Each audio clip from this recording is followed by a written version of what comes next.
আজকে আমরা ম্যাডাম এসেছি, আসার সময় বলছে কি ওয়াজ করো আজকে আমি দেখি। ঠিক আছে, মহিলা প্যান্ডেলে বসে আছে, দেখি কি ওয়াজ করি, শেষ করে গেলেই তো জিজ্ঞাসা করি। এই জন্য আল্লাহ যেন অন্তত এমন কিছু বলার তৌফিক দেন যেটা আমি আমল করি।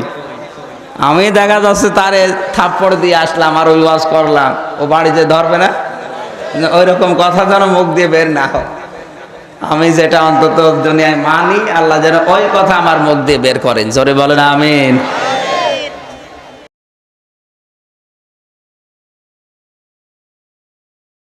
কোরআন যারা প্রচার করে তাদের দায়িত্ব, আর যারা শুনতে আসে তাদেরও দায়িত্ব আছে। সূরা নাহালের 44 নম্বর আয়াতে আল্লাহ জানিয়েছেন, ওয়ানজালনা ইলাইকা যিকরা লিতুবাজ্জিনা লিন-নাস মা নুজিলা ইলাইহিম ওয়া লাআল্লাহুম ইয়াতাফাক্কারুন। হে নবী, যখনই কোরআন দিয়ে আপনি আলোচনা করবেন, স্পষ্ট দলিল আর প্রমাণ দেবেন।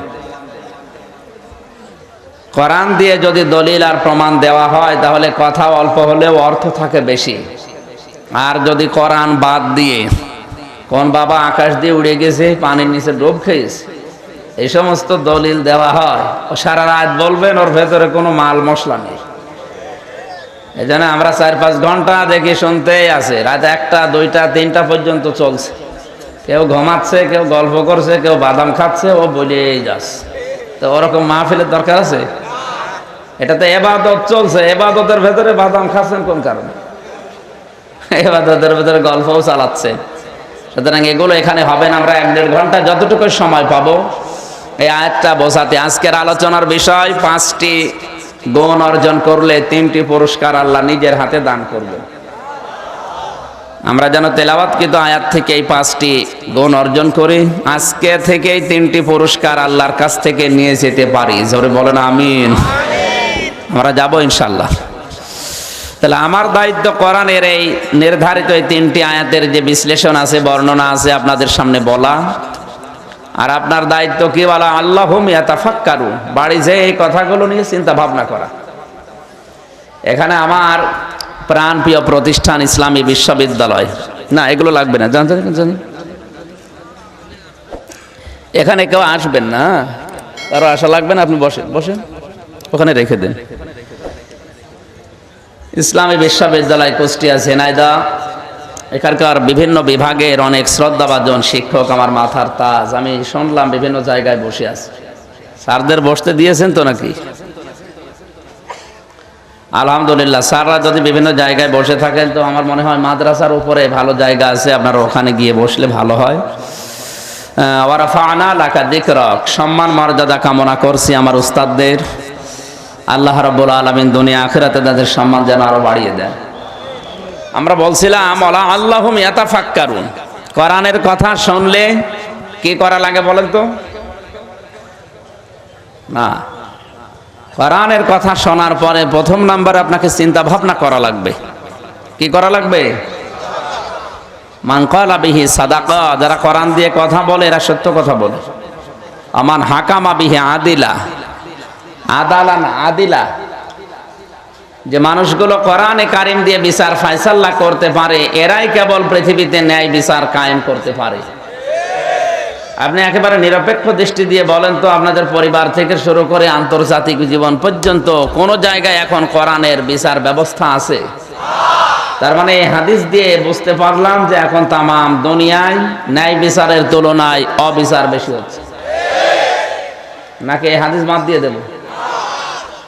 এইটা বললে যারা অবিচার করে তাদের যে কলিজায় লাগে, আর ওরা বলে হুজুর খোসা দেয়। খোসা তো আপনাকে দিচ্ছি না, আপনি তো খোসা নিজে খেলে আমি করবো কি? আমার আমিলা বিহি উজিরা, উজিরা দিলেন কেন? কোরআনে কারিম দিয়ে যদি কেউ আমল করতে পারে আল্লাহ নিজে তাকে পুরস্কার দেবে। মাওলানা আশরাফ আলী এখানে বসে আছে। কোন মানুষ যদি কোরআন বাদ দিয়ে আমল করে আপনি পুরস্কার পাবেন না তা না, হাদিসের আমল করবেন, বিভিন্ন ইতিহাসের আমল যদি আপনি অথেন্টিক হয় করলে পুরস্কার পাবেন, কিন্তু ওটা ফেরেশতারা দেবে, নবীরা দেবে, রাসূলরা দেবে। তো কোরআনের আমল করলে আল্লাহ নিজে হাতে পুরস্কার দেবে। আর কোরআনের আমল খুব বেশি না, কোরআনের আমল সর্বোচ্চ 500টা। কয়টা বলেন বলেন? 500 আমল যদি আপনি দুনিয়ায় করতে পারেন কোরআনের, আজকে আমাদের আলোচনার ভেতরে অন্তত 5টা আমল আছে কোরআনের। এই 500-র ভেতরে কয়টা? কিছু না হলেও এই 5টা জেনেই তো বাড়ি যাওয়া যাবে। আল্লাহ যেন আমাদেরকে 5টা আয়ত্ত করার তৌফিক দেন।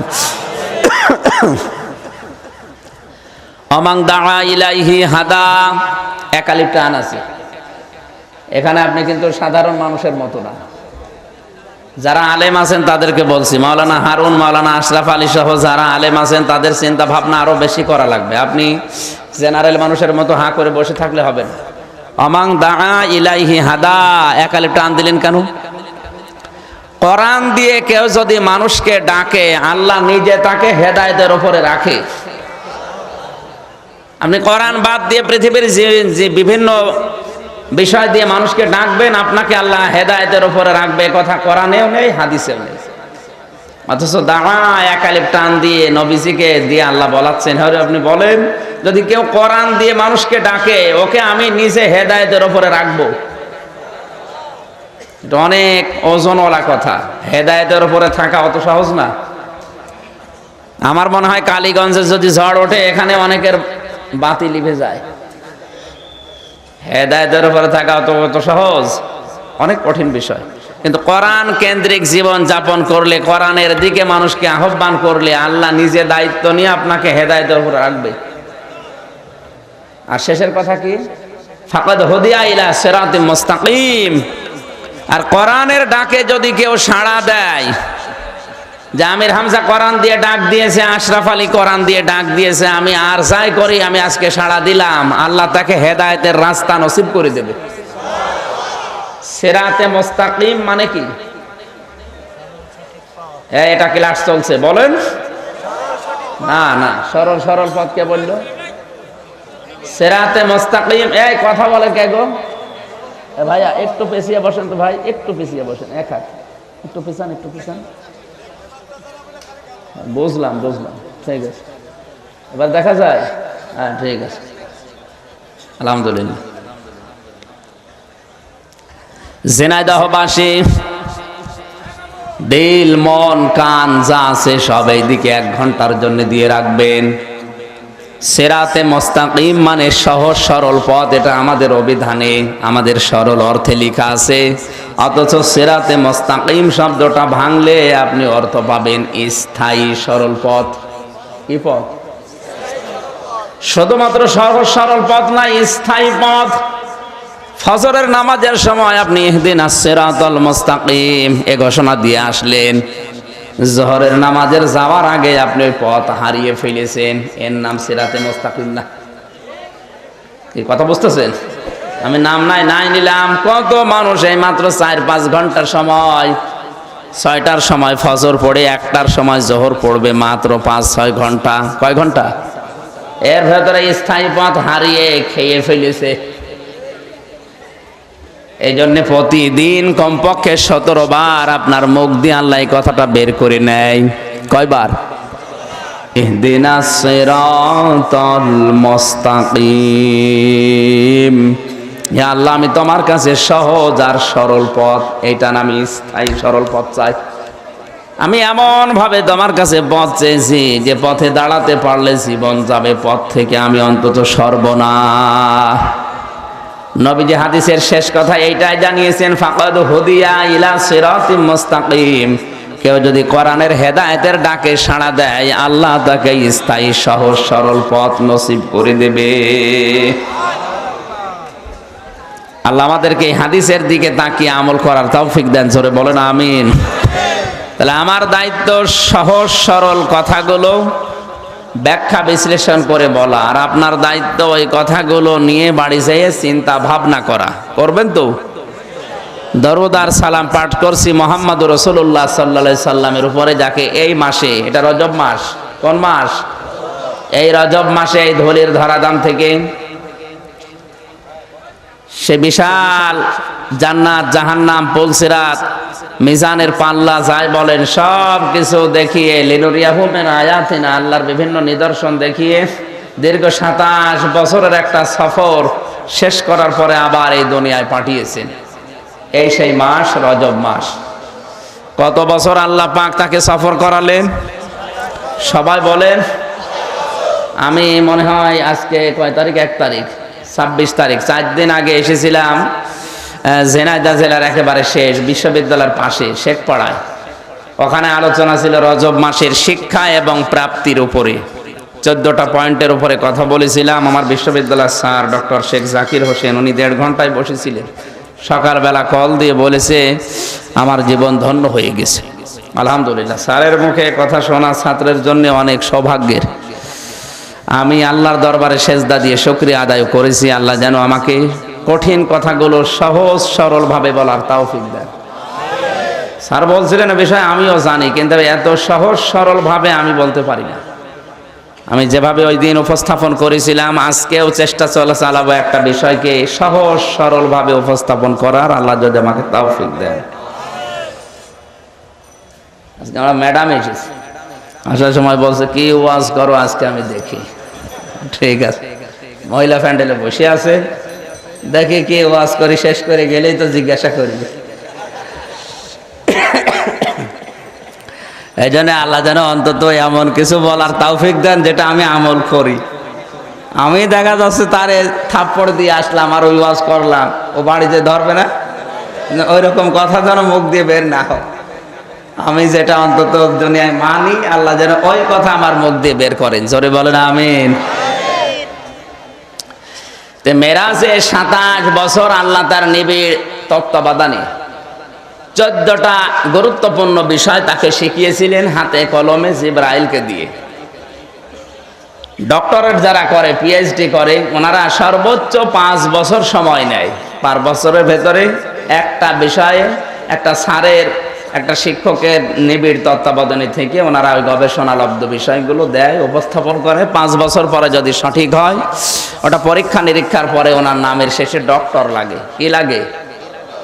আর নবীজিকে সরাসরি যে কোনো স্যার, শিক্ষক না, আল্লাহ নিজে তার গবেষণাগারে ল্যাবরেটরিতে বসিয়ে দীর্ঘ 27 বছর মাত্র 14টা বিষয় শিখিয়েছেন। কয়টা? আপনি চিন্তা করেন, যিনি শিক্ষক তিনি সাধারণ? কে? আল্লাহ নিজে। বলেন বলেন। আর যেখানে সেখানে শিক্ষা নিছেন। এই মাদ্রাসায় ল্যাবরেটরি আছে, গবেষণাগার আছে, আর আল্লাহর নিজের গবেষণাগারে ল্যাবরেটরিতে বসিয়ে মাত্র 14টা। কয়টা? সূরা বানী ইসরাইলের 23 থেকে 38, এই 16টা আয়াতের ভেতরে আমার আল্লাহ এই 14টা বিষয়, দুনিয়া কিভাবে শান্ত করা যায়, এগুলো শিখিয়েছেন। সেই মাস চলছে এটা। আমার যেহেতু আলোচনার বিষয় আজকে ওইটা না, এই জন্য আমি ওইদিকে না যাই। আমরা একটু টাচ দিলাম যে এই নবীকে আল্লাহ এই মিরাজ সংগঠিত করালেন। সকলে বলছি সাল্লাল্লাহু আলাইহি ওয়াসাল্লাম। সূরা আনফাল থেকে পড়েছি 2, 3, 4, 3টা আয়াত। এত আয়াত আমি তাফসীর মাহফিলে পড়ি না, আজকে একটু আয়াত বেশি পড়া হয়ে গেছে। আলোচনা স্থিরভাবে শুনবেন তো? আমার আলোচনার বিষয় কি বললাম? 5টি গুণে 3টি পুরস্কার। কয়টা গুণ? গুণ কয়টা? পুরস্কার আমরা আজকে নিয়ে বাড়ি যাব ইনশাআল্লাহ। জবান খুলে কোরআনের সোনালী আয়াত, প্রতিটি অক্ষরে যেন 10টা করে নেকি এখনই আল্লাহ লিখে দেন। বলেন আউযু বিল্লাহি মিনাশ শাইতানির রাজিম, বিসমিল্লাহির রহমানির রহিম।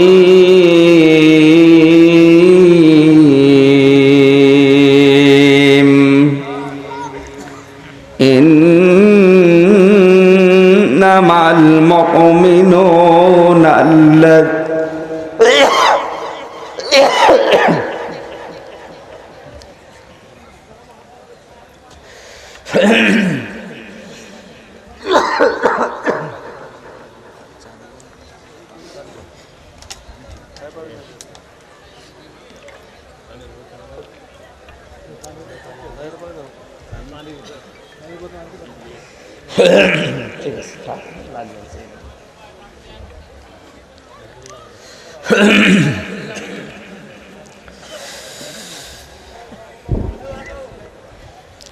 ইন্নামাল মুমিনুনা আল্লাযীনা ইযা যুকিরাল্লাহু ওয়াজিলাত কুলুবুহুম وَإِذَا تُلِيَتْ عَلَيْهِمْ آيَاتُهُ زَادَتْهُمْ إِيمَانًا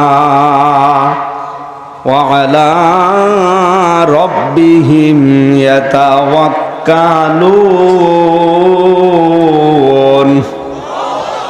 সাদাকাল্লাহুল আযীম। সূরা আনফাল কি বলেন তো? আনফাল শব্দের শাব্দিক অর্থ যুদ্ধলব্ধ সম্পদ বা নফলের বহুবচন আনফাল।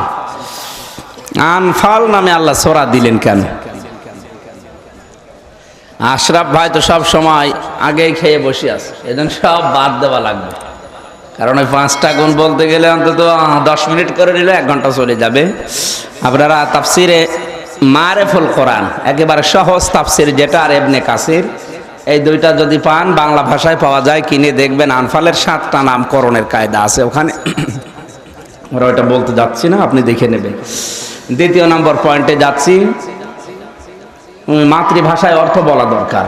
কারণ কোরআনে কারিমের তাফসিরের যে 5টি হক, 1 নম্বরে শুদ্ধ তেলাওয়াত, 2 নম্বরে নামকরণ, 3 নম্বরে মাতৃভাষায় অর্থ, 4 নম্বরে বাস্তব ব্যাখ্যা, 5 নম্বরে মৌল শিক্ষা নিয়ে বাড়ি যাওয়া। আমরা এই 5টাই নিতে চাই ইনশাআল্লাহ। দ্বিতীয় নম্বরটা বললাম তো, এই 2টা তাফসির থেকে দেখলে পাবেন। 3 নম্বর হচ্ছে মাতৃভাষায় সরল অর্থ বলছে, ইন্নামাল মুমিনুনা আল্লাযীনা ইযা যুকিরাল্লাহু ওয়াজিলাত কুলুবুহুম। আল্লাহ বলেন আমার ভাষায়। কার ভাষায়? জবাব দেন। এটা ওনার দৃষ্টিতে না, আমির হামজার দৃষ্টিতে না, আল্লাহ বলেন আমার দৃষ্টিতে, আমার ভাষায়। মুমিন তো তারা যাদের সামনে আমার নাম উচ্চারণ হলে তাদের অন্তরাত্মা কেঁপে ওঠে। সুবহানাল্লাহ বলতে পারেন না? ওয়াইদা তুলিয়াত আলাইহিম আয়াতুহু যাদাতুহুম ঈমানা। তাদের সামনে আমার আয়াতগুলো তেলাওয়াত হলে তাদের ঈমান যা আছে আরো বেড়ে যায়। আলা রাব্বিহিম ইয়াতাওয়াক্কালুন। বাড়ি যাওয়ার আগে তারা আস্থা ভরসা রাখে আমি আল্লাহর উপরে। আল্লাযীনা ইউকিমুনাস সালাতা। এ দুনিয়ায় যারা নামাজ কায়েম করে, নামাজ কায়েমের চেষ্টা চালায়, অমিম্মা রাযাকনাহুম ইউনফিকুন। আর তাদের যে সম্পদ আমি দিয়েছি এগুলো তারা আমি আল্লাহর জন্য খরচ করে। এই 5টি গুণ যারা অর্জন করবে, উলাইকা হুমুল মুমিনুনা হাক্কা। এরা সলিড মুমিন। কি বললাম? এরা ঈমানের দাবিতে সত্যবাদী, আর এরা সলিড নির্ভেজাল মুমিন। লাহুম দারাজাতুন। তাদের 1 নাম্বার পুরস্কার হচ্ছে ইনদা রাব্বিহিম। তাদের রবের কাছে আছে সুউচ্চ মর্যাদা। মাগফিরাতুন। 2 নম্বরে জীবনের সব অপরাধ আল্লাহ ক্ষমা করবেন। রিজকুন কারীম। 3 নম্বরে সম্মানজনক রিজিক আল্লাহ তাদের জন্য প্রস্তুত করে রাখবেন। আমার আলোচনার বিষয় বোঝা গেছে না? 5টি গুণে 3টা পুরস্কার। গুণ অর্জন হবে কয়টা? এবার আমরা গুণগুলো বর্ণনা করছি, দেখবেন আপনার নিজের ভেতরে আছে কিনা। যদি না থাকে, এখনো তাওবার দরজা বন্ধ হয়ে যায়নি, এখনো খোলা আছে। নারী হোক পুরুষ হোক, এই 5টি গুণ আমাদের অর্জন করা লাগবে। আমাকে কোরআনের কথা বলতে দেন, যদি মানতে না পারেন ওটা আপনার দুর্বলতা, কিন্তু আমাকে বলতে দেন আগে। বলতে দেবেন তো? দেবেন? আমি যা আছে আয়াতে বলে নেই, না মানতে পারলে ওই দোষ আল্লাহর।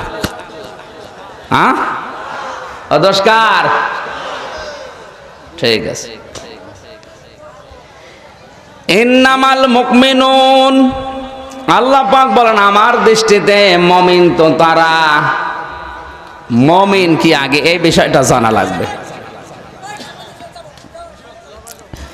মুমিন যারা হবে আমার আল্লাহ তাদেরকে 16টা পুরস্কারের ঘোষণা দিয়েছেন।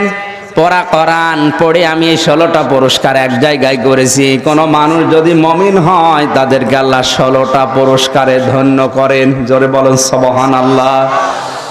আর মুমিন হতে হলে যে ঈমান লাগে, ঈমান যদি কারো না থাকে, মহান আল্লাহ ওই 16টা পুরস্কার থেকে তাকে বঞ্চিত করে দেয়। প্রথম নাম্বারে পুরস্কার সূরা বাকারা 257 নম্বর আয়াতটা।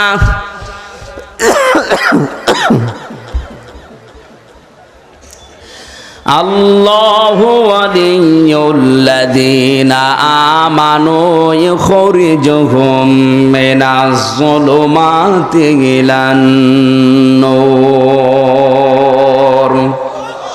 কোন মানুষ যদি ঈমান আনে আমি আল্লাহ নিজে তাদের বন্ধু হয়ে যাই।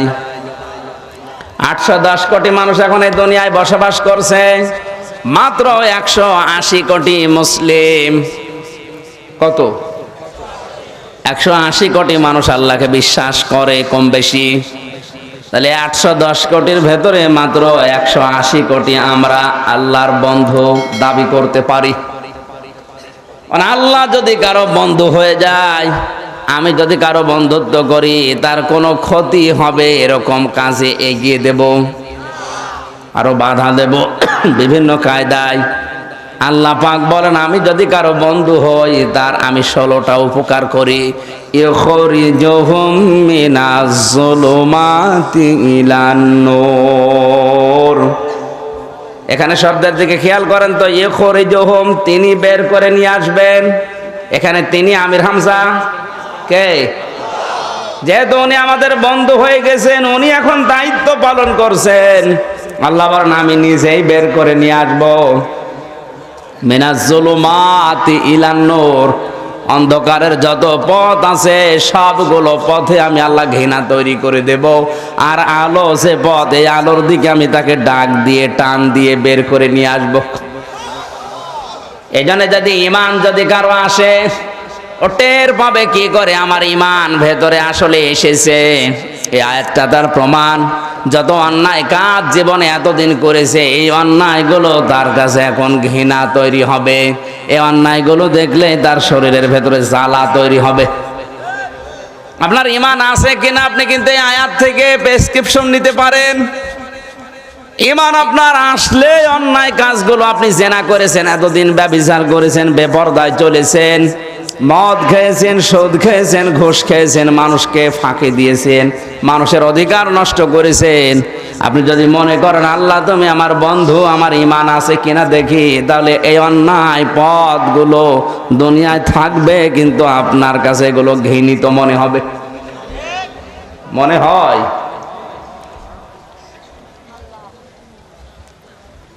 তাহলে আপনার ঈমান আছে কিনা আপনি ওই সময় টের পাবেন। আর ঈমান থাকলে আপনি বিশ্বাস করবেন আল্লাহ আপনার বন্ধু হয়ে গেছে।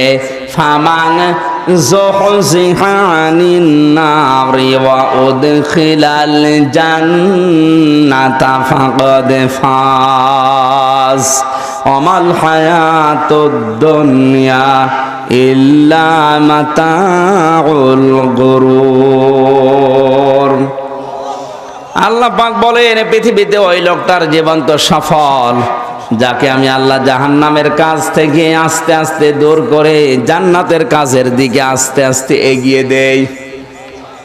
এতদিন মানুষের তৈরি করা নিয়ম নীতি দুনিয়ায় প্রতিষ্ঠিত করার জন্য চেষ্টা চালিয়েছে, এখন আমি আল্লাহর নিয়ম নীতি দুনিয়ায় প্রতিষ্ঠিত করার জন্য চেষ্টা চালাবে। বিপরীত যেগুলো এতদিন করেছে ওগুলোর প্রতি আমি আল্লাহ ঘৃণা তৈরি করে দেব। এই ঘৃণা তৈরি করবে কে? আরো জোরে বলেন। আপনি বাস্তবে যখন দেখবেন হ্যাঁ অন্যায় কাজগুলো দেখলে আপনার রাগ হয়। আগে যাত্রার প্যান্ডেলের সভাপতি হতেন, এখন যাত্রার নাম শুনলে আপনার মন খারাপ হয়, শরীরের ভেতরে গরম হয়ে যায়, রাগ হয়। বুঝবেন আপনার ঈমান আছে, আল্লাহ আপনাকে বন্ধু হিসাবে গ্রহণ করে নিয়েছে। এরকম মানুষ বাংলাদেশে নেই, নাম ধরা লাগবে। দ্বিতীয় নম্বর সূরা নাহাল 14 নম্বর পারার 97 নম্বর আয়াতে আল্লাহ যদি কারো বন্ধুত্ব দাবি করে আমি বন্ধু হয়েছি, তাহলে তাকে উপকার করব কি? ওখানে মান আমিলা সালিহাম মিন যাকারিন আও উনসা ফাহুয়া মুমিন ইলা আখিরি আয়া। কোন মানুষ নারী হোক আর পুরুষ হোক, ও যদি ভালো ভালো কাজের আঞ্জাম দেয়, আমি আল্লাহ নিজে তার যে পুরস্কার, এই পুরস্কারটাকে আমি হাতে করে দান করব। সুবহানাল্লাহ। এরকম পুরা কোরআনে ছড়িয়ে আছে প্রায় 16 জায়গায়। এই জন্য ঈমান আপনার আছে কিনা আগে এইটা জানা লাগবে যে আমার ঈমান আছে কিনা, নাকি আমি বেঈমান হয়েই বসে আছি। আমি একটা বই আয়াতের উপরে লিখেছি ঈমান আনার পদ্ধতি, কিভাবে আপনি ঈমান আনবেন। সাহাবী প্রশ্ন করলেন, হে নবী, আমার যে ঈমান আছে আমি টের পাবো কি করে? আমি তো জব্বা গায়ে দিয়ে, পাগড়ি মাথায় দিয়ে, বড় বড় দাড়ি রাখলাম, আমার কি ঈমান আছে? আমি কিভাবে টের পাবো আমার ঈমান আছে? নবীজি বললেন, ইদা সাররাতকা হাসানাতুকা ওয়া সাআতকা সাজ্জিয়াতুকা ফাআনতা মুমিন। যখন তোমাকে তোমার ভালো কাজগুলো আনন্দ দেবে আর অন্যায় কাজগুলো তোমাকে কষ্ট দেবে, তোমার কাছে খারাপ লাগবে, তখন বুঝবে তোমার ঈমান আছে। এ বাংলাদেশে সবার কাছে ভালো কাজ ভালো লাগে, এত আসতে বলেন কেন? এমনকি অন্যায় কাজও সবার কাছে অন্যায় লাগে না, খারাপও লাগে না, কষ্টও লাগে না। অন্যায় কাজগুলার আনন্দে করে, অথচ নামের আগে মোহাম্মদ লিখা।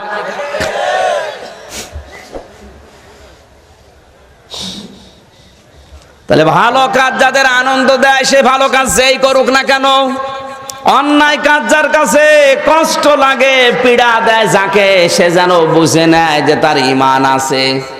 আর ভালো কাজও ভালো লাগে, খারাপ কাজও ভালো লাগে, বুঝতে হবে ঈমান নেই, প্যারালাইজড হয়ে গেছে। এবারে ইমানদারকে আল্লাহর দৃষ্টিতে যারা ইমানদার তাদেরকে বলছে, ইযা যুকিরাল্লাহু ওয়াজিলাত কুলুবুহুম, যখন তাদের সামনে আমি আল্লাহর জিকির করা হয় তখন তাদের অন্তরাত্মা কেঁপে ওঠে, প্রকম্পিত হয়। কার জিকির বলেন তো? আরো জোরে বলেন। এখানে আল্লাহর জিকির মানে সুবহানাল্লাহ। কোরআন পড়ে আমি পেয়েছি জিকিরের অর্থ মোটামুটি 5টা, যেহেতু সময় কমে যেন খালি থিওরি বলে যাচ্ছি। যারা চিন্তা ভাবনা ভাবুক ধরনের তারা এখান থেকে তথ্যগুলো নিতে পারবেন। ওই 16টা বিষয় দেখবেন ইন্টারনেটে আমার আলোচনা আছে। আল্লাহর পুরস্কার 16টা, কেউ যদি আল্লাহর বন্ধু হয়। আর এখানে জিকির আল্লাহর ব্যাখ্যা, আল্লাহর জিকির হচ্ছে 5 ধরনের। আমার আল্লাহর প্রথম জিকির কোরআন। ইন্না নাহানু নাযালনা যিকরা ওয়া ইন্না লাহু লাহাফিজুন। আমি আল্লাহ নিজে কোরআন নাজিল করেছি জিকির, আর এই জিকিরকে আমি আল্লাহ নিজে হেফাজত করব। জিকিরের অর্থ কি? আরো জোরে বলেন। এখান থেকে আমি থিওরি পেয়েছি, বাংলাদেশে এখন 48,000-এর উপরে পীর সাহেব আছে। আমি পীর বিরোধী না, পীর ভালো জিনিস, কিন্তু যে জিনিস যত ভালো তার নকল বের হয় তত তাড়াতাড়ি। পীর ভালো, পীরের নামে আজ নকল যে ভণ্ডামিগুলো চলছে, ওইটাই তো পীরের দরবার, যেখানে কোরআন তেলাওয়াত হয়, কোরআন শেখানো হয়, কোরআনের কর্মসূচি মানুষকে জানানো হয়। বলেন না কেন? আর যেই দরবারে গেলে কোরআন কেন্দ্রিক কিছু নেই, শুধু জিকির দিয়ে দেয় হো হো, ওটা পীরের দরবার না। কারণ জিকিরের প্রথম অর্থ কি? আরো জোরে বলেন। এই জন্য আগেকার জামানায় যারা পীর সাহেব ছিল, বিশেষ করে শাহজালাল, শাহপরান, বাইজিদ বোস্তামি থেকে শুরু করে চরমনাই পীরের একেবারে আদি যেইটা মাওলানা ইসহাক রহমতুল্লাহ আলাইহে, ওজানের যে পীর সাহেব আদি যেইটা, ধামতি কুমিল্লার পীর সাহেব যেটা আদি, চট্টগ্রামের, বরিশালের এই মানুষগুলো যারা ওই সমস্ত জামানায় পীর সাহেব হিসাবে পরিচিত ছিল, তাদের কাছে বাংলার মানুষেরা গেলে আগে হু হু করবি বলতো না। তাদের জীবনী পড়ে আছে দেখবেন, তাদের কাছে গেলে বলতো কোরআন পড়বি। কি তুমি আল্লাহকে পাওয়ার জন্য আমার কাছে এসেছো, আমি আল্লাহর কি পরিচয় দেব? আল্লাহর পরিচয় আল্লাহ কোরআনে দিয়েছে। কোরআন পড়লে তুমি নিজে আল্লাহকে পেয়ে যাবে। কিন্তু এখন তাদের সন্তানরা এখন অনেকে এই মতের ওপরে আর নেই। আমি যদি একটা কথা বাড়িয়ে বলি, কমিয়ে বলি, বলেন, অধিকাংশ দরবারে তার সন্তানরাই কিন্তু আছে। কথা বলে না কেন?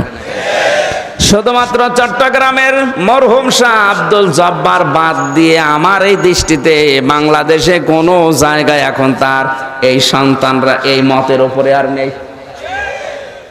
চট্টগ্রামের শাহ আব্দুল জব্বার বাইতুল শরফের যিনি আছেন, ওনার কাছে এখনো যাবেন, বলবে বাবা আল্লাহকে পেতে চাও, এ কোরআন শরীফ নাও, এটা পড়া যদি একবার পড়তে পারো আমার মনে হয় তুমি আল্লাহকে পেয়ে যাবে। বাকি কোন দরবারে আছে এই সিস্টেম? আপনি আমারে নিয়ে যান, আমি যাব। নেই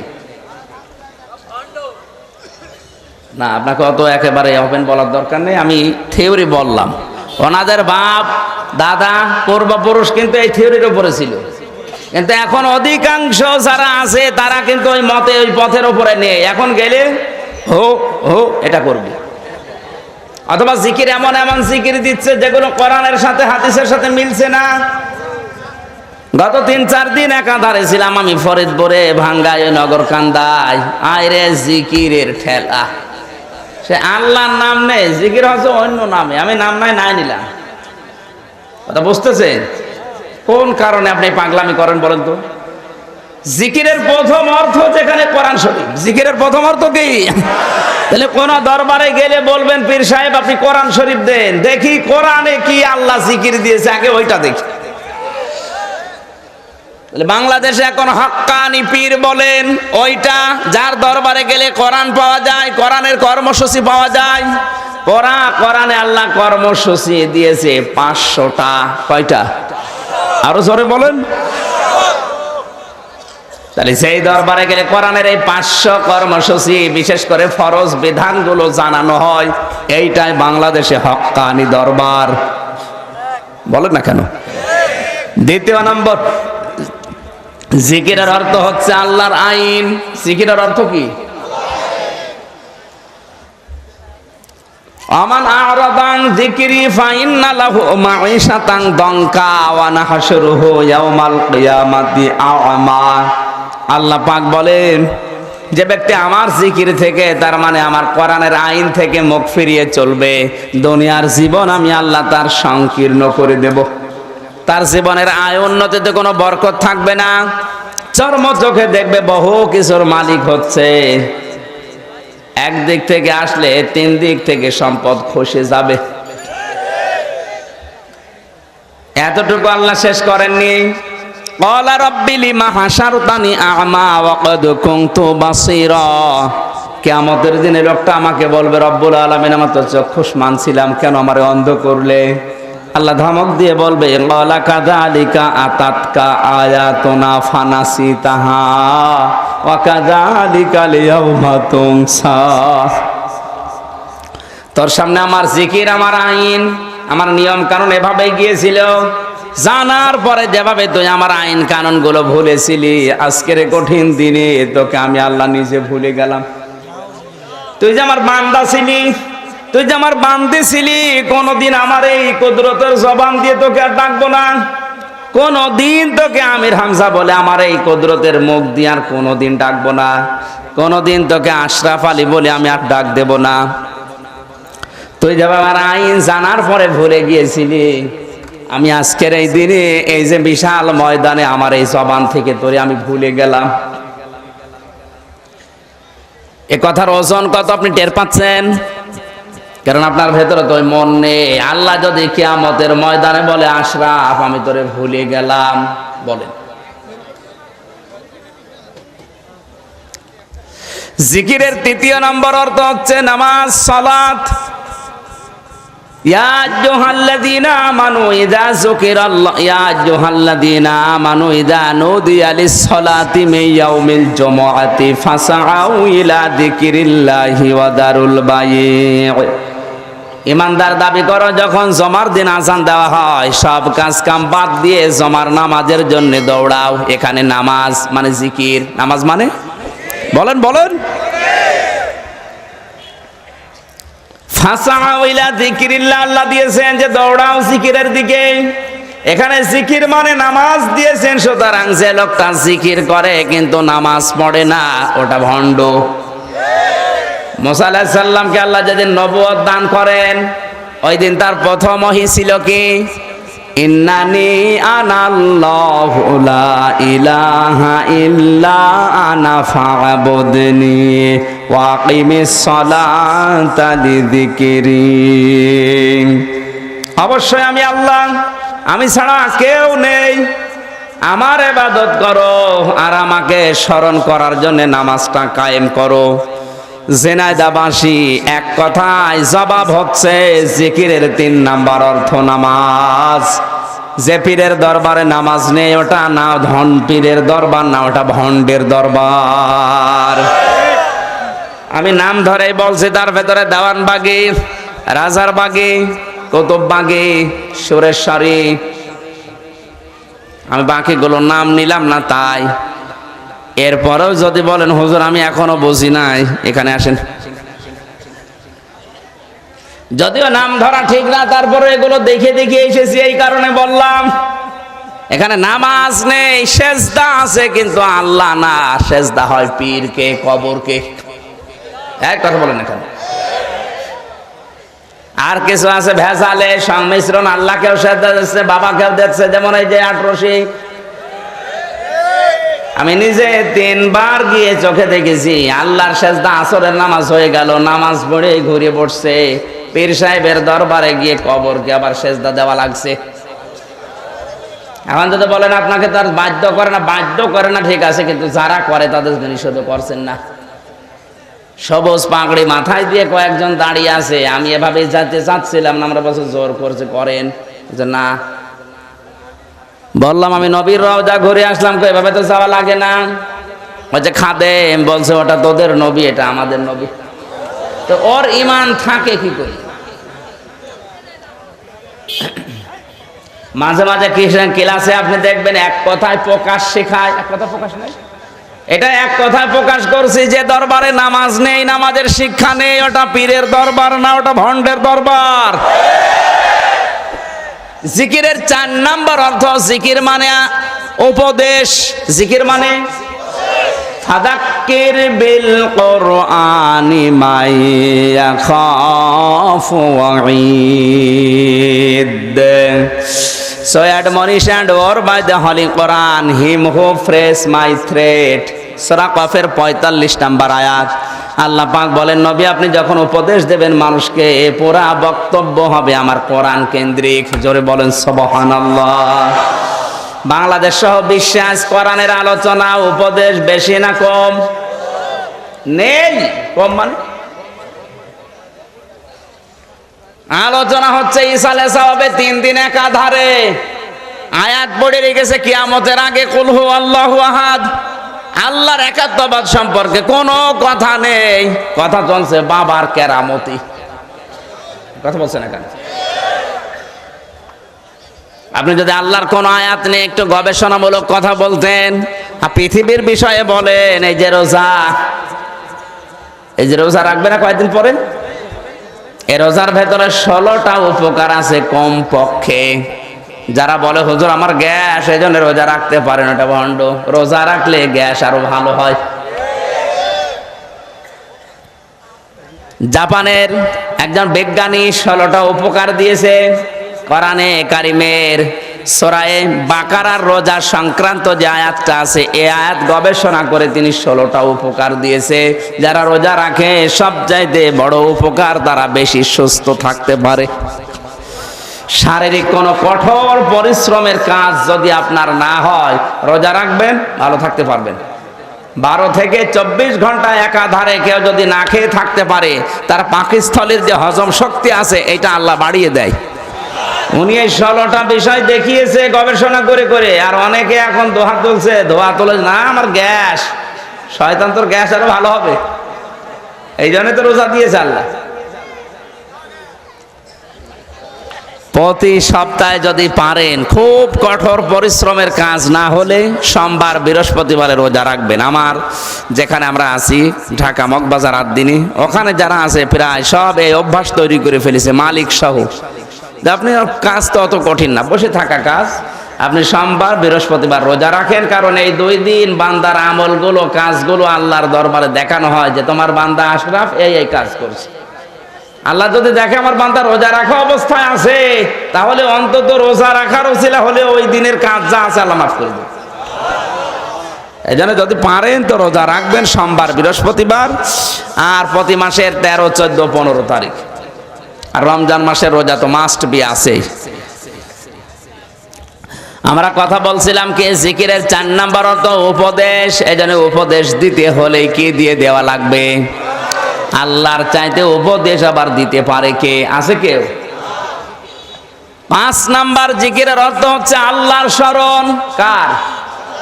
ফাদকুরুনি আযকুরকুম ওয়াশকুরুলি ওয়ালা তাকফুরুন। আল্লাহ পাক বলেন আমাকে স্মরণ করো, আমিও স্মরণ করব, আমার শুকরিয়া আদায় করো, না শুকরি করবা না। আমাকে স্মরণ করো মানে আল্লাহ পাককে যদি আপনি বলেন আল্লাহ আল্লাহ, উনিও বসে বসে বলবে বান্দা বান্দা। বলেন বলেন না, এই স্মরণটা করা লাগবে আপনার একেবারে রান্নাঘর থেকে শুরু করে আন্তর্জাতিক জীবন পর্যন্ত। প্রতিটি জায়গায় আল্লাহর বিধান আছে, এই বিধানগুলো যদি আল্লাহর হুকুম মতো রসুলের তরিকা মতো মানতে পারেন, পুরাটাই জিকির। পুরাটাই, আরো জোরে বলেন। আমরা জিকির কিছু শব্দকে কেন্দ্রিক করে নিয়েছি, যে সকালবেলা 100 বার, বিকালবেলা 100 বার, আর সারাদিন চলছে উল্টা পাল্টা। না, যখন যেই কাজে হাত দেবেন ওই কাজটায় আল্লাহর বিধান থাকা লাগবে আর তরিকা থাকবে রসুলের। আপনি যদি টয়লেটেও যান, বাম পা দিয়ে প্রবেশ করে ডান পা দিয়ে যদি বের হয়ে আসেন, যে দুইটা দোয়া আছে প্রবেশের সময় আর বের হওয়ার সময়, তাহলে যতক্ষণ থাকবেন পুরাটাই জিকির। সন্তান জন্ম দেওয়ার সময় একটা দোয়া পড়া লাগে, বিসমিল্লাহি আল্লাহুম্মা জান্নিবনা শাইতান ওয়া জান্নিবিশ শাইতান মা রাযাকতানা।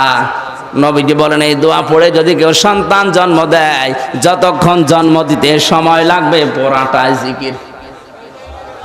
সেদিন রংপুরে এক মুরব্বী এসেছে, বছর বছর দোয়া চাই। দোয়া চাই মানে ছেলে মেয়ে কয়টা? 8টা। 8টা ছেলে মেয়ে আবার দোয়া চাচ্ছেন, কি দোয়া করবে? দোয়া করার আগে তো 8টা হয়ে গেছে, এখন দোয়া করলে তো রংপুর ভরে যাবে, দোয়ার দরকার নেই, বাড়ি চলে যান। 8টা জন্ম দিয়েছে আবার দোয়া চাচ্ছে। আপনার জন্য আমি দোয়া করে মারবো? এমনি সরকার দেশে মানুষ কমাতে পারেনি, আর দোয়া লাগবে না। মানে রসিকতা করে দাদার বয়সে এই জন্য বললাম, দাদা জন্ম দিয়েছেন 8টা, দোয়া বলেন তো। এখনো পড়িনি। এখনো পড়েনি, কবে পড়বে? আপনি এই দোয়া পড়ার পরে যতক্ষণ পর্যন্ত সংসার করবেন, যদি 10 মিনিট 20 মিনিট আধা ঘন্টা 1 ঘন্টা সময় কেটে যায়, পুরাটাই জিকির। ও জীবনে তো দোয়া পড়িনি, সুবহানাল্লাহ বলবে কি করে? বলে এখানে বলা হচ্ছে, হে আল্লাহ আমি তোমার নামে আরম্ভ করছি, বিসমিল্লাহি আল্লাহুম্মা জান্নিবনা শাইতান, তুমি আমাকে শয়তান থেকে বাঁচাও, আমাদের দুইজনকেই বাঁচাও, আর আমাদের ভেতর থেকে যে সন্তানাদি দুনিয়ায় আসবে ওগুলো তুমি শয়তান থেকে বাঁচাও। সন্তান জন্ম দেওয়ার সময় শয়তান থেকে আত্মরক্ষা করে আরম্ভ করছে, অথচ সন্তান বড় হওয়ার পরে শয়তানের মিছিলের আগে আগে থাকে, কিছু বলে না। আমি 16 সালে হজে যাওয়ার পরে দেখেছিলাম এক মুরব্বী পার স্যান্ডেল খুলে সেই শয়তান মারছে। মুরব্বী স্যান্ডেল কই? শয়তান মেরে ফেলিস। মেরে ফেলিস মানে হ্যাঁ, শয়তান এখানে তৈরি করা আছে। পাথর ছিল 21টা, একবারে মেরে দিলাম, হাতে আর কিছু নেই, স্যান্ডেল মারলাম। হাসি মুখে বললাম, মুরব্বী এখানে পাথরের পিলার বানানো আছে, পাথরের পিলার। এই শয়তান মারার জন্য আপনি সেই বাংলাদেশ থেকে এসে পাথর মেরে হয়নি, স্যান্ডেল মেরে ফেলেছেন। আর বাংলাদেশে যাওয়ার পরে তো শয়তানের মিছিলের আগে আগে থাকবেন। হুজুর কি বললেন? কিছু না, দ্বিতীয়বার বললে আমি মার খাবো। এরকম হাসি দেশে নেই, নিচে নামা লাগবে না ভাই, ঠিক না এগুলো। আপনি সন্তান জন্ম দেওয়ার সময় দোয়া পড়ে নিলেন, আরো বড় হওয়ার পরে ও শয়তানের সব কাজের আগে থাকে। নিষেধ করা দোয়ার দূরের কথা, আপনার সাথে দোয়াটা কি হইলো? আপনাকে দোয়া পড়তে বলেছে কে? এবার অনেকে বলছে তাহলে দোয়া আজকে থেকে আর পড়বো না। না, আপনাকে এটা জিকির। যতক্ষণ আপনি সংসার করছেন পড়াটা কি বলেন তো? জিকির। জিকির খালি নির্ধারিত সুবহানাল্লাহ আলহামদুলিল্লাহ না, সব জায়গায় জিকির আছে। আল্লাহর নবীর স্ত্রী হযরতে খাদিজাতুল কুবরা রাদিয়াল্লাহু তাআলা আনহা, তিনি জিকির শিখিয়েছেন মহিলাদেরকে। এই পৃথিবীতে শ্রেষ্ঠ মেহমান হচ্ছে একজন মেয়ে লোকের কাছে তার স্বামী। কে? আরো জোরে বলেন। খাদিজার পুরা জীবনী পড়ে দেখবেন তাকে আল্লাহ সালাম দেওয়ার পেছনে কারণ হচ্ছে তিনি স্বামী ভক্তা মহিলা ছিলেন। এত ভক্তি এত শ্রদ্ধা করতেন স্বামীকে। তিনি গরিব মানুষের মেয়ে তা না, ওই জামানায় 7 জন ধনী তালিকায় মানুষের নাম ছিল, তার ভেতরে খাদিজার নাম ছিল 3 নম্বরে। পুরা আরব জাহানের ভেতরে এত বড় ধনী মানুষের মেয়ে, যার সাথে বিয়ে হয়েছিল একজন নিঃস্ব মানুষ মুহাম্মদুর রাসূলুল্লাহ, অথচ স্বামীকে এত ভক্তি এত শ্রদ্ধা তিনি দেখিয়েছেন, মহান আল্লাহ নিজে তারে দুনিয়ায় সালাম পাঠিয়েছে। ওই সময় যদিও তিনি মুসলমান হননি, আওয়াজ কিন্তু আমার কানে আসে না, গলা ভেঙে যাবে। মাইক বন্ধ হয়ে গেছে না? এই কলের মাইক কই? এই কলের মাইক আমার কানের দিকে ঘুরিয়ে দেন। হ্যাঁ ঠিক করেন, তাড়াতাড়ি ঠিক করেন। ছেলে ওঠাওঠি করে কে?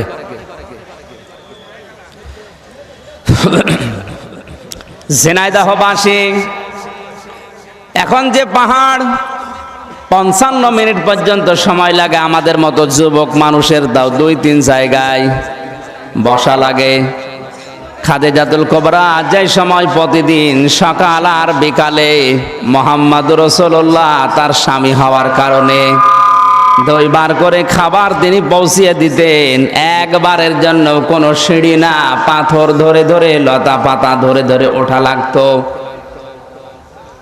আমার মনে হয় এরকম মহিলা যদি আজ ঘরে ঘরে তৈরি হয়ে যেত, হাজারো স্বামী কাজকর্ম করলেও কিছু টের পেত না।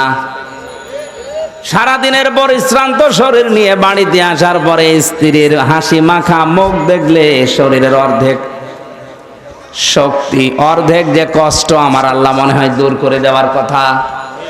কারণ এটা পোশাকের মতো, হুন্না লিবাসুল লাকুম ওয়া আনতুম লিবাসুল লাহুন্না। পোশাক এমনি বলেনি, পোশাক বলার পেছনে আবার 3টা কারণ আছে।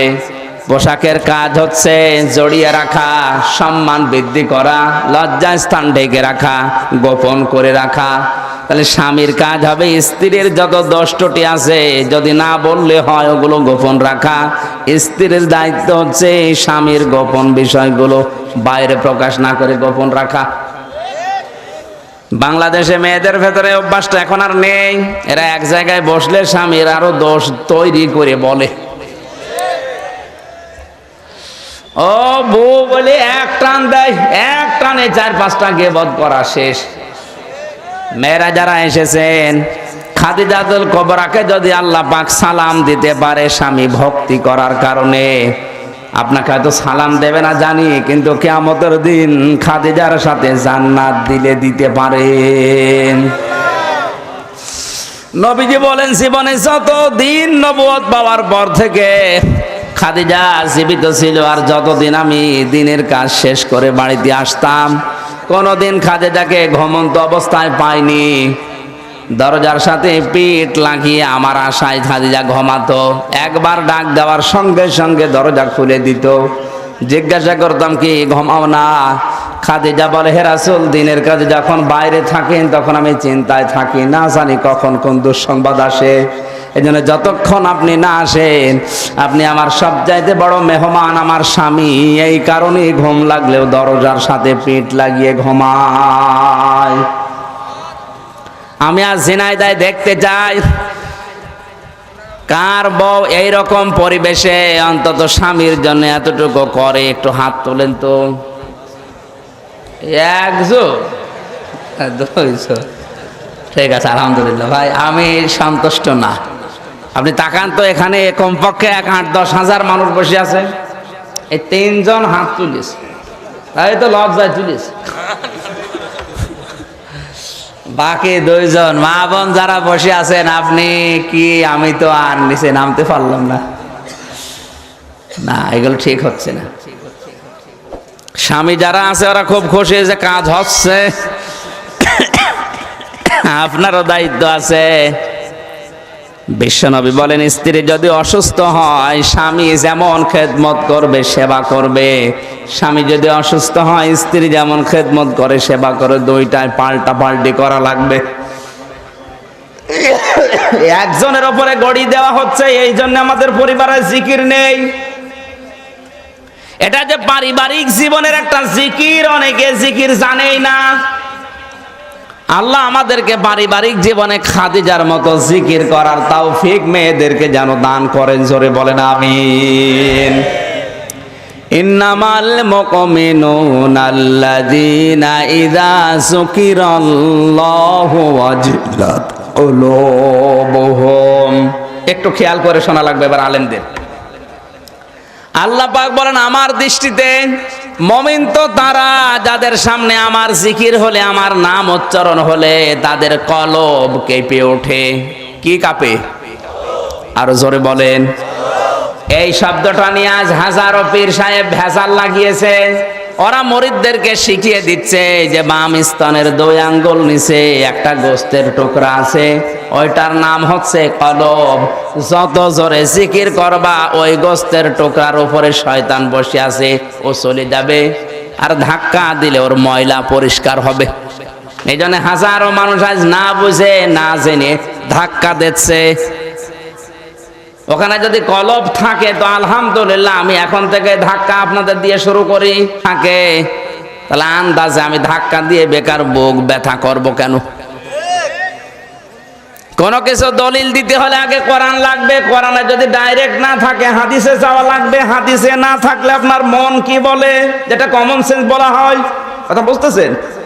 বিবেক যেটা, আকল যেটা, এটা 3 নম্বরে। এরপরেও যদি আপনার না হয় তাহলে বাস্তবতার সাথে মিলাবেন। অবাস্তব কোন জিনিস ইসলাম না। অবাস্তব কোন জিনিস না ইসলাম না। ইসলাম যেগুলো সব বাস্তব ধর্ম। এবার আসেন তো, ওয়াজিলাত কুলুবুহুম শব্দ দিয়ে ওনারা আজ আমাদেরকে যেটা বলতে চাচ্ছে যে বাম স্তনের 2 আঙ্গুল নিচে একটা গোস্তের টুকরা আছে। আপনি যদি জিকিরের শব্দ জোরে জোরে উচ্চারণ করেন, সুবহানাল্লাহ, আলহামদুলিল্লাহ, লা ইলাহা ইল্লাল্লাহ, তাহলে জিকির করলে কলব কি হয় বলেন না কেন? এই কথা বাংলাদেশে কোন পীর বলে না? বলে না? সব দরবারে একই কথা, যে কলব পরিষ্কার করতে হলে এই জায়গায় ধাক্কা দাও, আমি রাজি আছি। কিন্তু এবার কোরআনের কাছে বলেন তো, বিশ্বনবীর একটা হাদিস ওনারা মাঝে মাঝে দেখি বলে, আলা ইন্না ফিল জাসাদি মুদগাতুন ইযা সালুহাত সালুহাল জাসাদু ওয়া ইযা ফাসাদাত ফাসাদাল জাসাদু আলা ওয়াহিয়াল কলব। হাদিস জানেন না? এই হাদিস সবার প্রায় আয়ত্ত আছে যারা আলেম। এই হাদিসের বাংলা অর্থ হচ্ছে আলা, জেনে রাখো বা সাবধান, ইন্না অবশ্যই, ফি মানে মধ্যে, জাসাদ মানে শরীর, মুদগাতুন মানে গোস্তের টুকরা। অবশ্যই জেনে রাখো, সাবধান, প্রতিটি মানুষের শরীরের ভেতরে একটা গোস্তের টুকরা আছে। কে বলছে? নবীজি। কে বলেন? বলেন। এখানে কিন্তু নবীজি গোস্তের টুকরা বলতে বুকে আছে, পেটে আছে, মাথায় আছে এরকম আঙ্গুল দিয়ে দেখাননি। আপনি হাদিস ওই শব্দ পাবেন না। যতটুকু আছে আপনি ততটুকু নেন না কেন? বেশি বাড়াতে যান কোন কারণে? কোরআন এবং হাদিসের কথা যে ব্যক্তি একটু বাড়াবে কমাবে বুঝবেন তার ভেতরে দুর্বিসন্ধি আছে। কারণ নবীজি আপনার সাথে কম বুঝতেন না। আল্লাহর নবী এই শব্দটা ইন্ডিকেট করে দেখাননি কেন? তার মানে আপনাকে চিন্তা ভাবনা করে এটা বের করা লাগবে। আলা ইন্না ফিল জাসাদি মুদগাতুন, অবশ্যই প্রতিটি শরীরের ভেতরে গোস্তের টুকরা আছে। কয়টা করে? একটা। বলেন বলেন। এই শরীর বলতে কি এখন জিজ্ঞাসা করেন আলেম যারা আছে, যত বড় আলেম আপনি নিয়ে আসে বসান, উনি যদি বলতে পারে যে বুকে, পেটে, মাথায়, কপালে এভাবে দেখিয়েছে নবী, আমি এখনই মেনে নেব, আপনি ওই শব্দ পাবেনই না। তো যেটা নেই সেটা আপনি বানাবেন নাকি? ইদা সালুহাত সালুহাল জাসাদু ওয়া ইদা ফাসাদাত ফাসাদাল জাসাদু। ওই গোস্তের টুকরা যখন পুরা শরীরের ভেতরে, ওই টুকরাটা ভালো তখন পুরা শরীর ভালো, যখন ওইটা খারাপ পুরা শরীরটাই নষ্ট হয়ে যায়, খারাপ হয়ে যায়। আলা, আমার উম্মতেরা জেনে রাখো, অহিয়াল কলব, ওই গোস্তের টুকরার নাম হচ্ছে কলব। নাম কি? এটা আমরা মাতৃভাষায় একটা অর্থ বললাম, এবার আসেন ব্যাখ্যায় যাচ্ছে। নবী যে শব্দ দিয়েছিলেন কি বলেন তো? মুদগা। কি বলেন? বলেন না কেন? আর শেষ শব্দ কি? না, এটা ক্লাস চলছে, জবাব দেওয়া লাগবে। শেষ শব্দ কি? এটা যদি আজ আপনি ক্লিয়ার করতে পারেন, বাংলাদেশ থেকে একটা ভেজাল বিদায় নেবে। আমি গ্যারান্টি দিচ্ছি, একটা বানানো বিষয় এদেশ থেকে বিদায় নেওয়া সম্ভব যদি আপনি কোরআন, হাদিস, বিজ্ঞান আর বাস্তবতার সাথে একটা মিলান। যেহেতু শেষ শব্দটা ছিল ওই গোস্তের টুকরার নাম কি বললাম? আরো জোরে। কলব সংক্রান্ত যত আয়াত কোরআনে আছে প্রায় 228 জায়গা আছে কলব। কত? 228 জায়গায় কলব সংক্রান্ত তথ্যগুলো আছে। আপনি কম্পিউটারের ভেতরে খালি টিপ দেবেন, দেখবেন সব তথ্য আপনার সামনে আসবে। আমি তো যা বলছি সব চিন্তা ভাবনা করে দেখে দেখে বলছি। সূরা আরাফের ভেতরে আপনি টিপ দেন, 9 নাম্বার পারা 13 নাম্বার পৃষ্ঠা 2 নাম্বার লাইনের 179 নাম্বার আয়াতের মাঝের অংশে আছে লাহুম কুলুবুল লা ইয়াফকাহুনা বিহা। আল্লাহ পাক বলেন তাদের কলব আছে কিন্তু চিন্তা ভাবনা নেই। তাহলে কলবের কাজ বলেন না কেন? না, এখানে একটু আওয়াজ বেশি হচ্ছে, এই ছেলেপেলেগুলো একটু দাঁড়িয়ে। হ্যাঁ, এখান থেকে আওয়াজ বন্ধ করেন ভাই, যারা শুনছে ওদের শুনতে দেন। হ্যাঁ, কাপড়ের ওই পাশ থেকে আওয়াজ বেশি আসছে, যারা স্বেচ্ছাসেবক আছেন ওদেরকে সরিয়ে দেন, এখানে কোনো আওয়াজ যেন না আসে। যারা শুনছে অন্তত এদেরকে শুনতে দেন। আপনারা আছেন তো? ঠিক আছে।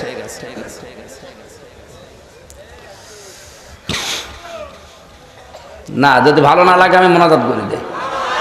খুব চিন্তা ভাবনা করে শোনা লাগবে। এখান থেকে আপনি উঠে যে গেবত করবেন, একদম সব কিছু খুলে ফেলবো।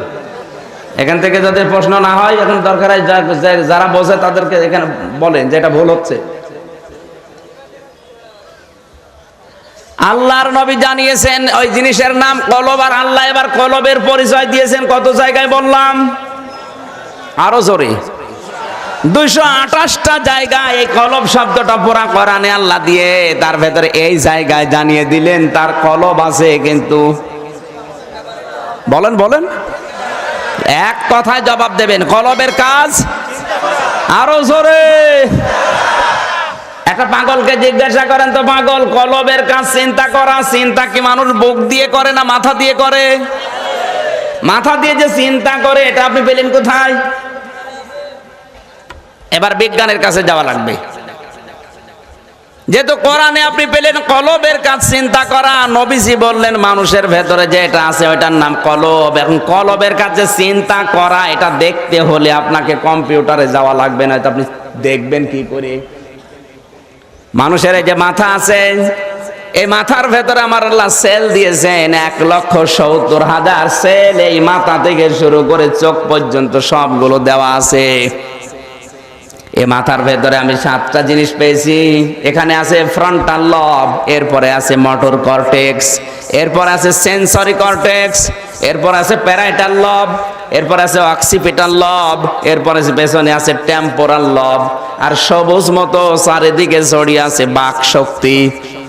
বিজ্ঞান জানিয়েছে আপনি চোখ দিয়ে যদি কোনো কিছু দেখেন, সঙ্গে সঙ্গে চোখের ভেতরে যে তার সেট করা আছে, এই তার গিয়ে ওই মাথায় যে ব্রেন, ওই ব্রেনের পেছনে যেটা আছে টেম্পোরাল লব, ওখানে আবার 6টা জিনিস সেট করা আছে। ওই জায়গা থেকে যে সংবাদ দেয়, ওখান থেকে আপনার বিবেকের ভেতরে নাড়া দেয়, তাড়াতাড়ি করে লাঠি হাতে নিয়ে অথবা পেছনে আবার টান করে দৌড় দে। এটা আপনার চোখ বলে। চোখ বলছে? কে বলছে? মাথা। চিন্তা ভাবনার যত কাজ হয় সব মাথা থেকে। কোনো কিছু দিয়ে প্রমাণ করতে পারবেন না যে চিন্তা মানুষ বুক দিয়ে করে, না, কোনো জায়গায় পাবেন না। চিন্তা ভাবনা কি দিয়ে করে বলেন তো? আরো জোরে বলেন। মাথা দিয়ে।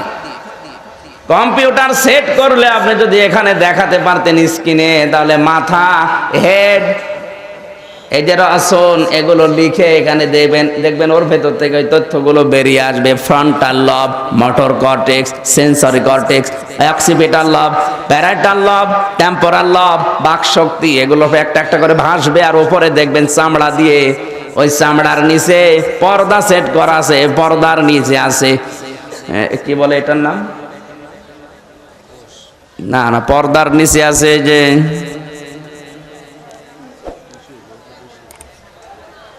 মগজ তৈরি হওয়ার জন্য যে তিনটা জিনিস লাগে, 2 নাম্বার ওইটার নাম হচ্ছে চর্বি। চর্বি, পর্দার নিচে চর্বি থাকে, ওই চর্বির নিচে সেলগুলো সব ষাট করা আছে।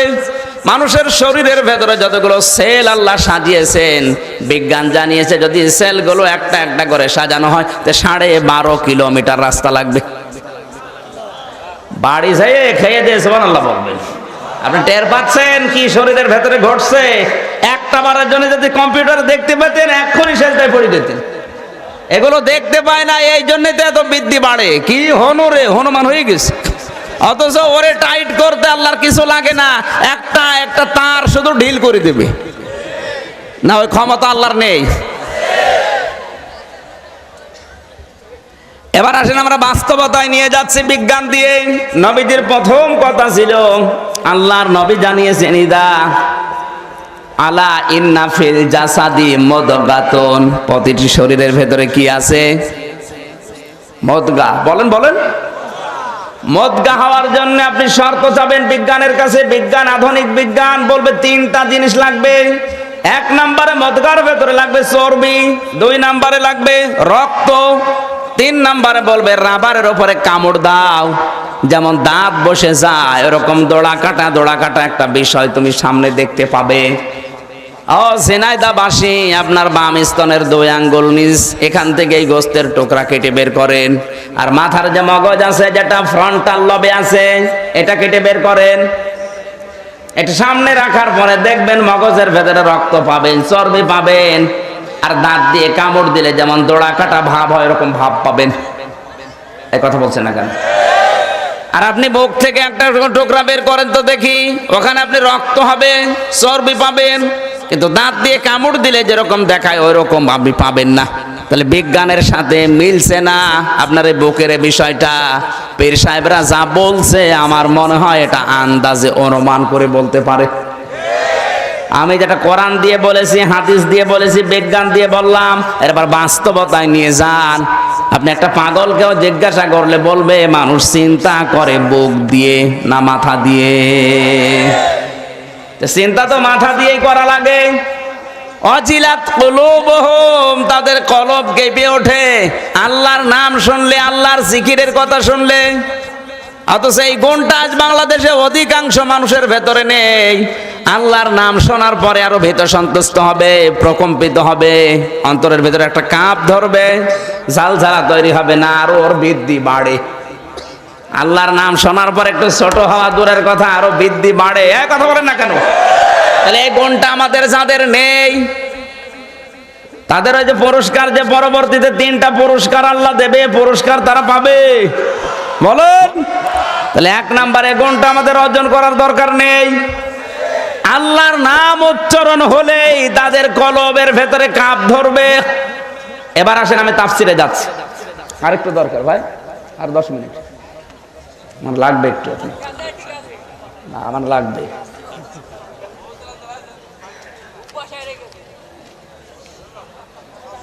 আমি ওয়াজিলাত কুলুবুহুম, যে কেঁপে ওঠে অন্তর আল্লাহর নাম উচ্চারণ হলে। এবার আমি বাস্তবে আপনাকে এই চোখ দিয়ে দেখাচ্ছি।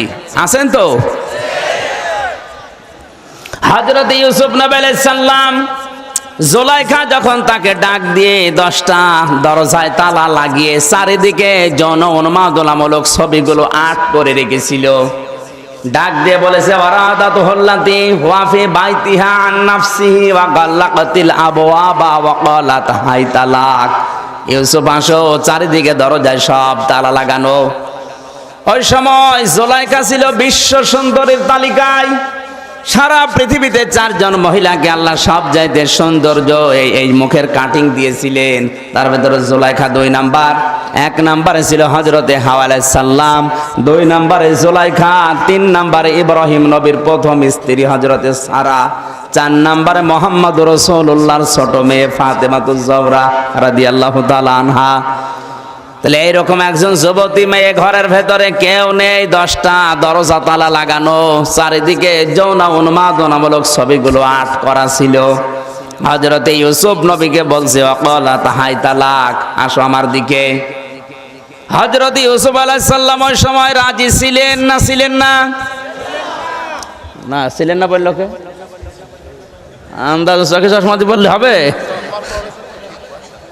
চশমা চোখে আছে এই জন্য ঠিক পাচ্ছে না। এই যে এবার তাকান তো এর পরের আয়াত, ওয়ালাকাদ হাম্মাত বিহি ওয়া হাম্মা বিহা। যত তাফসির আছে বাংলাদেশে সব মুফাসসির এই আয়াতে এভাবে লিখেছেন, ওয়ালাকাদ হাম্মাত বিহি, বিহি দ্বারা ইউসুফ নবী উদ্দেশ্য, ওয়া হাম্মা বিহা, আর বিহা দ্বারা জুলাইখা উদ্দেশ্য। আল্লাহ পাক বলেন জুলাইখা যেমন জেনা করার জন্য রাজি ছিল, ইউসুফ নবীও রাজি ছিল। না বললে ওনারা অর্থ করতে বলেন, এবার দেখি অর্থ করুক। অর্থ তো এটাই লেখা আছে, আলাকাদ হাম্মাত বিহি ওয়া হাম্মা বিহা, ইউসুফ নবীও যেমন রাজি, জুলাইখাও। এটা বলে ঈমান থাকবে? তাহলে আপনি অর্থ করবেন কিভাবে? অথচ এটাই এখানে লেখা আছে। তাফসীর মাহফিলে আসতে হয়তো এই কারণে, কোরআনে এমন কিছু জট তৈরি করা আছে যেগুলো খুলতে আপনার ওই মাথায় হবে না, এগুলো পড়তে হলে চিন্তা ভাবনা করে পড়া লাগে। আল্লাহ পাক বলেন ইউসুফ নবীও কিন্তু রাজি ছিল। রাজি থাকার কয়েকটা কারণ ইউসুফ নবীও যৌবন, পূর্ণ যৌবনে তিনি পৌঁছিয়ে গেছেন। 2 নম্বরে তিনি রক্ত মাংসের গড়া মানুষ। এক কথা বলছেন না কেন? রক্ত মাংসের গড়া যারা মানুষ, যাদের যৌবন আছে, ওদের যৌবন যখন পরিস্ফুটিত হয়ে উঠবে, আল্লাহ রাব্বুল আলামিনের পরের শব্দটা আমি যদি না পড়তাম, ইউসুফ নবীর উপরে আমিও নিজেও তহমত দিয়ে দিতাম। পরের শব্দে আল্লাহ দিয়েছেন লাউলা বুরহান রাব্বি, আমি আল্লাহ যদি তাকে কিছু দলিল আর প্রমাণ না দেখাতাম। এই যে আল্লাহ যদি এইটা কাউকে না দেখায়, যৌবন ধরে রাখা, যৌবন কঠিন দুর্যোগপূর্ণ অবস্থায় ঠিক রাখা কোনো ফেরেশতার দ্বারাও সম্ভব না।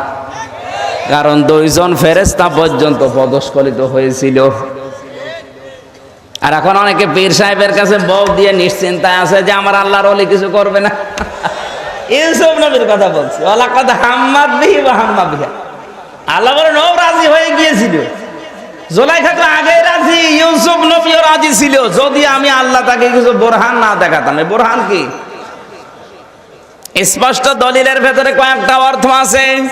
1 নাম্বার স্পষ্ট দলিল হচ্ছে আমি আল্লাহ জিবরাইলকে দিয়ে একটা চিঠি পাঠিয়ে দিলাম। হযরতে জিবরাইল এসে চিঠিটা ইউসুফ নবীর সামনে ভাবে ধরলেন। চিঠির উপরে লেখা ছিল, ইউসুফ আমি তোমার মালিক বলছি, তুমি কিন্তু জিনা করতে পারো না। এটা আছে তাফসিরে তাফসিরে জালালাইনের ভেতরে আল্লামা সৈয়দী লিখেছেন। 1 নম্বরে দলিল এইটা ছিল জান্নাতের একটা চিঠি, যেটা জিবরাইল ধরেছিল। এভাবে ইউসুফ নবী দেখলেন, ওখানে লেখা আছে ইউসুফ আমি তোমার মালিক আল্লাহ বলছি, তুমি জিনা করতে পারো না। 2 নম্বরে দলিল কি? হযরতে ইয়াকুব আলাইহিস সালামকে আমার আল্লাহ সরাসরি তার সামনে দাঁড় করিয়ে ইয়াকুব নবীর মুখ দিয়ে বলিয়েছে, ও ইউসুফ আমি তোমার বাবা বলছি, তুমি কিন্তু জিনা করতে পারো না। সন্তান যত খারাপ হোক, ও কিন্তু বাবার সামনে কোনো কাজ করতে রাজি হবে? হযরতে ইউসুফ এই 2টা দলিল দেখার সঙ্গে সঙ্গে তিনি, চরিত্রের এই মহা দুর্যোগ চলছে, চারিদিকে পরীক্ষার ফাঁদ পাতা আছে। একদিকে যৌন অনুমান ছবিগুলো আট করা, 2 নম্বরে যুবতী মেয়ে পোশাক আশাক সব খুলছে। তিনি এবার আল্লাহর দিকে তাকিয়ে দৌড় দিলেন, ওই চিঠির দিকে তাকিয়ে।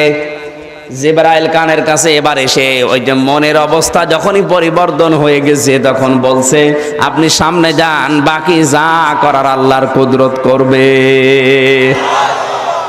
মুমিন তো তারা যাদের সামনে আল্লাহর নাম উচ্চারণ হলে সঙ্গে সঙ্গে তারা চেঞ্জ হয়ে যায়।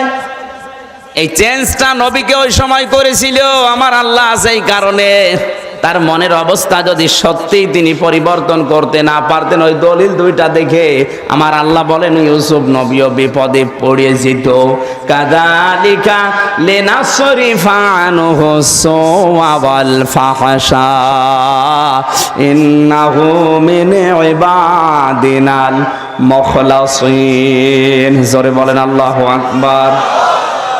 আল্লাহ রাব্বুল আলামিন জানিয়েছেন আমি এইভাবে করে, কাযালিকা এইভাবে করেই লিনাসরিফা আনহু সুওয়া ওয়াল ফাহশা, তার থেকে যত অশ্লীলতা যত খারাপি এগুলো আমি আল্লাহ দূর করে দিলাম।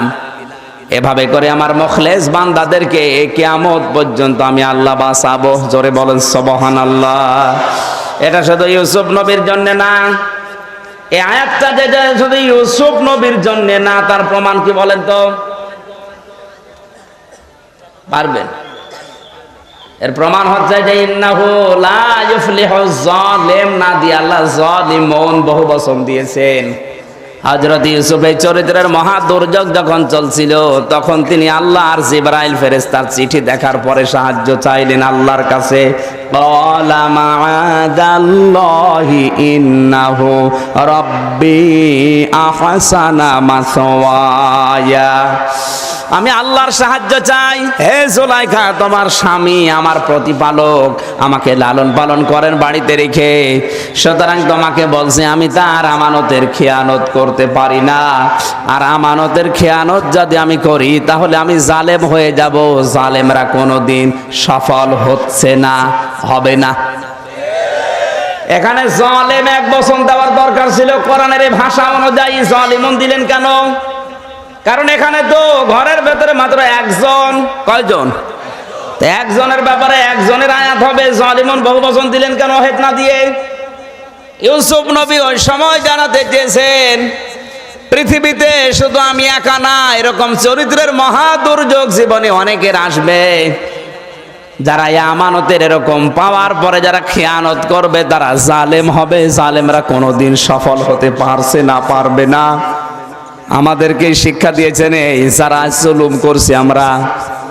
আজ নিজেরা অফিসের ওপরে জুলুম করছেন, পরিবারের ওপরে, সমাজের ওপরে, রাষ্ট্রের ওপরে, আল্লাহর বিধানের ওপরে যারা জুলুম করছেন, জালেমরা যত কিছুই মনে করে না কেন, যত কিছু আশা করে না কেন, ওই পর্যন্ত আল্লাহ জালেমদের যেতে দেয় না। আয়াতের তাফসীর সূরা হুদের সাথে আমি মিলিয়েছি। যদিও এটা বনি ইসরাইলের রওয়ায়াত, অথেন্টিক একেবারে 100% না। বনি ইসরাইলদের কথাগুলো নবীজি উদ্বুদ্ধ করার জন্য বলতে জানিয়েছেন। এই জন্য আমি বলছি, এই হাদিসের সনদ এবং মতন একটু দুর্বল আছে, কিন্তু শিক্ষার জন্য বলছি। কিয়ামত পর্যন্ত দুনিয়ায় যারা জালেম আসবেন, তারা যত কিছুই পরিকল্পনা করেন, আটসাট করেন, তাদের মঞ্জিল পর্যন্ত আল্লাহ যেতে দিচ্ছে না, দিচ্ছে না, দেবে না। তার প্রমাণ ইফলিহু। কি বলেন তো? ইফলিহু মজারে, বর্তমান, ভবিষ্যৎ, প্রেজেন্ট, ফিউচার। আল্লাহ যে দিচ্ছে না, দেবে না, তার প্রমাণ হচ্ছে সাদ্দাদ। নাম শোনেননি? বলেন। জান্নাত বানিয়েছিল লূত নবী আলাইহিস সালাম, হুদ নবী আলাইহিস সালামের উপরে চ্যালেঞ্জ করে। ওরা যখন জান্নাতের কথা বললেন, ও তখন চ্যালেঞ্জ দিয়েছে, তোরা আল্লাহর বানানো জান্নাত আমার দরকার নেই, আমি নিজে জান্নাত বানাবো। ওই সময় বিশাল বর্ণনা পড়েছিলাম তাফসিরে, ইবনে কাসিরের ভেতরে আছে, জান্নাত তৈরি করার পর যেদিন প্রবেশ করবে, এই যে প্রবেশ করবে, আমার আল্লাহ তাকে আর প্রবেশ করতে দেয়নি জান্নাতে। আমরা শুধু শুনেছি, কিন্তু কেন প্রবেশ করতে দেয়নি এটা কিন্তু আমরা অনেকে জানি না। ইফলিহুর ব্যাখ্যায় আমি পেয়েছি। আপনারা আছেন তো? না, রাত একটু বেশি হয়ে গেছে, তাই আর একটু থাকা যাবে না? শিক্ষাটা নিয়ে আজকে বাড়ি যাওয়া লাগবে। জালেমরা যে সফল হচ্ছে না, হবে না, তার প্রমাণ এত বড় বিশাল জান্নাত বানিয়েছিলেন, যার বর্ণনা দিতে গেলে এখন 10-15 মিনিট সময় লাগবে। যে কত স্বর্ণ, কত রূপা জোড়া জোড়া তৈরি করে কাদেরকে হোর গেলমান বানিয়েছিলেন, সেটা তো বাদ দিলাম। জান্নাতে প্রবেশ করার মেন গেটে তাকিয়ে দেখলেন একজন ফকির। জিজ্ঞাসা করছে, ফকির এখানে কি করে? কেউ এখানে আসার মতো পরিবেশ নেই, একটা পিপিলিকা আসবে তাও নেই। ফকির আসে কোন কায়দায়? যারা পেয়াদা আছে তাদের যখন গরম দেয়, ওরা বলছে আমরা জানি না, ওকে জিজ্ঞাসা করেন। ওখান থেকে ফকিরের বেশে লোকটা বলে, বাদশাহ আপনি একটু মাথা নিচু করেন, ঘোড়ার পিঠ থেকে একটু কথা বলতে চাই। বলে না, পরে বলো, এখন ফকিরের কথা শোনার সময় নেই, আমি জান্নাত উদ্বোধন করব। ওখান থেকে ডাক দিচ্ছে, আপনি একটু মাথা নিচু করেন, আমি একটা কথা বলে চলে যাই। মাথা যখন নিচু করেছে, কানের কাছে মুখ নিয়ে বলছে, আমি সাধারণ ফকির না, আমি মালাকুল মাউত। একথা বলার সঙ্গে সঙ্গে ওর সেন্স শেষ। ডাক দিয়ে বলছে, ভাই আমার একটু সময় দাও, আমার এত শখের জান্নাত, আমি শুধু যাব আর বের হব। হযরতে আজরাইল ওই দিন বলেছিলেন, লিকুল্লি উম্মাতিন আজাল, প্রতিটি মানুষের নির্ধারিত সময় আছে, আর তোমার ওই সময় আর শেষ। সুতরাং জান্নাতে যাওয়া আসা তো দূরের কথা, চৌকাঠ পর্যন্ত তোমার আমি স্পর্শ করতে আর দেব না। এরপরেও লোকটা জোর করে চৌকাঠ স্পর্শ করবে বলে ঘোড়ার পিঠ থেকে লাফ দিয়েছে। চৌকাঠ পাওয়ার আগেই আমার আল্লাহ তার মরণ দিয়ে দিয়েছে। ইবনে কাসিরের বর্ণনা বলছে, এবার আমি আবার বলছি হাদিসটা কিন্তু সহিহ না, এটা আমি উদ্বুদ্ধ করার জন্য, তারগিবের জন্য বলছি। এটা সনদ মতন দুর্বল আছে।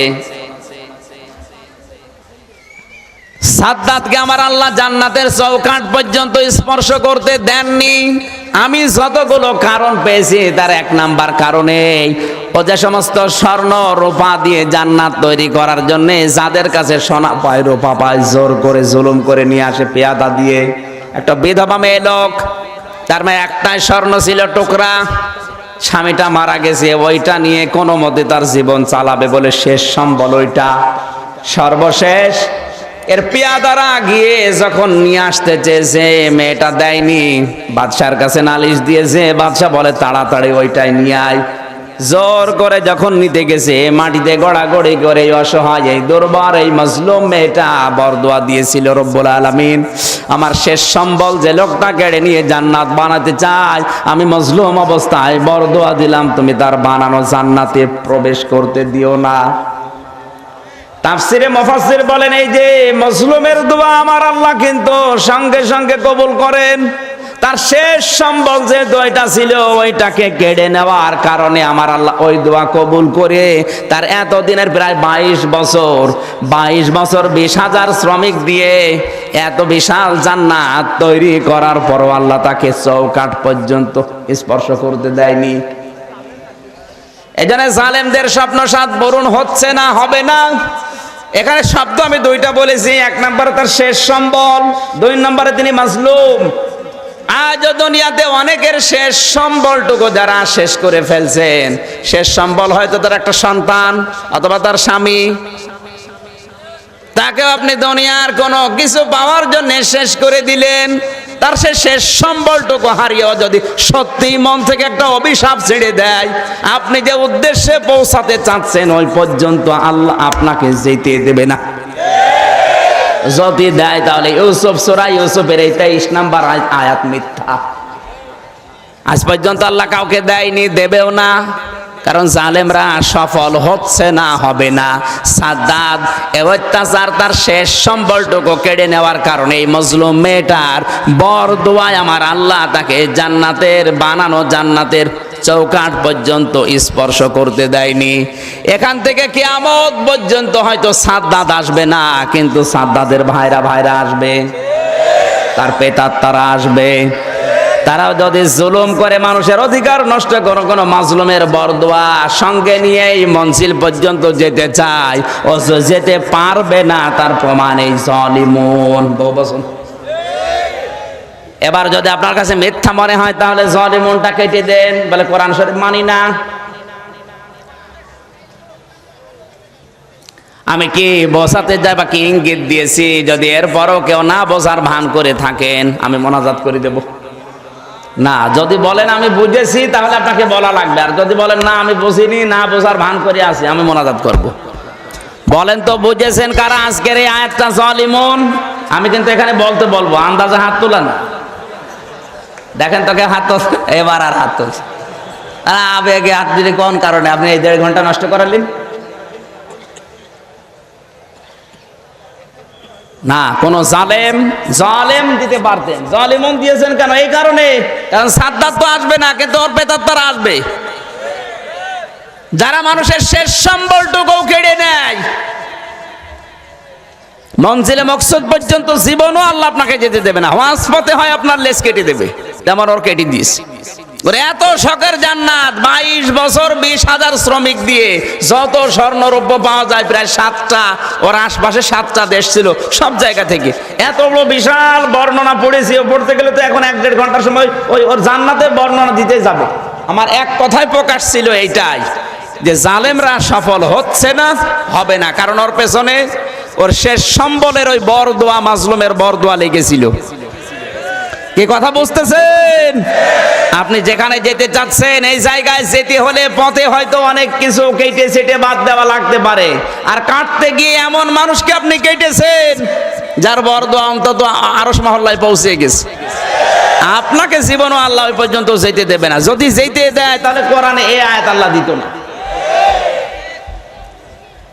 এজন্য মুমিন তারা যাদের সামনে আল্লাহর নাম উচ্চারণ হলে যখনই স্মরণ হবে, হ্যাঁ গোনা তো মানুষ করতে যাবে, স্মরণ হলেই কেঁপে উঠবে, থেমে যাবে। আল্লাহ যেন এরকম গুণ আমাদের দান করেন। ওয়াইদা তুলিয়াত আলাইহিম আয়াতুহু যাদাতহুম ঈমানা, তাদের সামনে আল্লাহর আয়াত পড়লে তাদের ঈমান যা আছে বেড়ে যায়। নবীজি এই কোরআন আবু জেহেলের সামনেও পড়েছিলেন, আবু বকরের সামনেও পড়েছিলেন।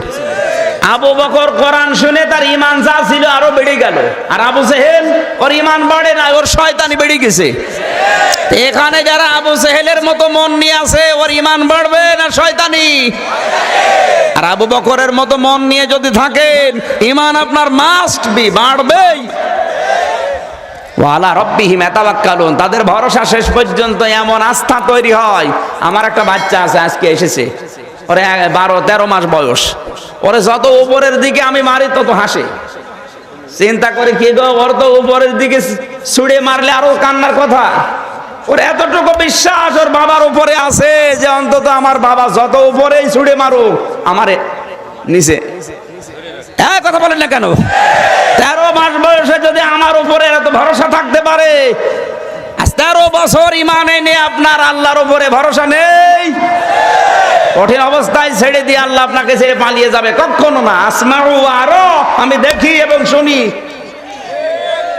এই বিশ্বাসটা তৈরি করতে হবে। এই গুণ যদি আমাদের ভেতরে তৈরি না হয় আল্লাহ পুরস্কার দেবে কি দেখি? আল্লাযীনা ইউকিমুনাস সালাত, যারা নামাজ কায়েম করে। নামাজ কায়েমের অর্থ আবার 3টা 4টা, কয়টা? নামাজের প্রতিটা বিষয় থেকে কিছু শিক্ষা আছে, নামাজের অনুষ্ঠান থেকে কিছু শিক্ষা আছে, নামাজের দোয়া দরুদ থেকে কিছু শিক্ষা আছে, আর নামাজের সালাম থেকে কিছু শিক্ষা আছে। নামাজ শুরু হবে আল্লাহু আকবার দিয়ে, নামাজ শেষ হবে সালাম দিয়ে, নামাজ শেষ। কথা বুঝতেছেন? মোনাজাত যদি আপনি হাত তুলে করেন এটা আপনার ব্যাপার, যদি হাত তুলে না করেন এটাও আপনার ব্যাপার। এটা নিয়ে মারামারি গন্ডগোল করা জায়েজ নেই। নামাজ শুরু হয় আল্লাহু আকবার দিয়ে, নামাজ শেষ হয় সালাম দিয়ে, শেষ। অমিম্মা রাযাকনাহুম ইউনফিকুন, যতটুকু যার সম্পদ আছে সে যেন আল্লাহর রাস্তায় খরচ করে। এখন এই সম্পদ আল্লাহর রাস্তায় খরচ করা, এর ব্যাখ্যা কি? দুনিয়াতে কোনো মানুষ যদি তার সামর্থ্য অনুযায়ী 1টা টাকা ব্যয় করে, কিয়ামতে আল্লাহ ওইটাকে 70 টাকা করে তার সামনে ধরবে। 70 টাকা আপনার হাতে দেবে, এরকম নাকি? 70 টাকা আল্লাহ রাস্তায় দান করলে যেরকম সওয়াব হতো, যেরকম নিয়ামত জান্নাতে পাওয়া যেত, ওই রকম নিয়ামত আল্লাহ তৈরি করে দেবে। এখন যদি বলেন আমার টাকা নেই আমি কি করব? আপনার টাকা নেই, দান করার আরো জিনিস আছে, আপনার শক্তি আছে, আপনার সামর্থ্য আছে, অন্তত কথা বলে হলেও মানুষকে আল্লাহর দ্বীনের দিকে, ইসলামের দিকে ডাকবেন, এটাও খরচ। নবীজি বেলালকে মাঝে মাঝে বলতেন আনফিক ইয়া বেলাল, বেলাল খরচ করো। উনি বলতেন হে রাসূল আমি খরচ করব কি, আমার কিছুই নেই।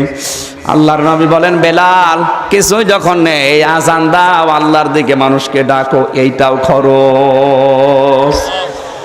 আপনি তো কথাও খরচ করতে পারেন না, আপনার কথা খরচ হয় ইসলামের বিপক্ষে।